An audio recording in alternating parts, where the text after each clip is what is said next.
সংক্রান্তি, তার জন্য যে এখানে হচ্ছে আলু ভাজা,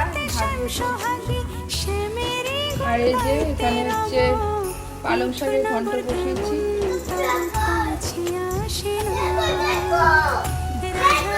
হ্যাঁ দেখছি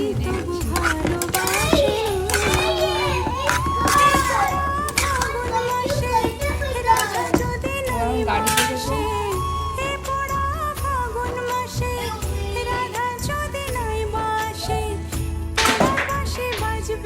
আর এই যে এখানে হচ্ছে কাঁচা আমের টক করছি।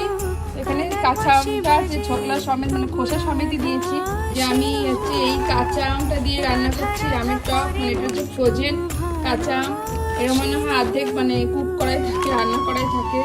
তো এটা হচ্ছে এইটা দিয়ে আমি এই আমের টক রান্না করছি।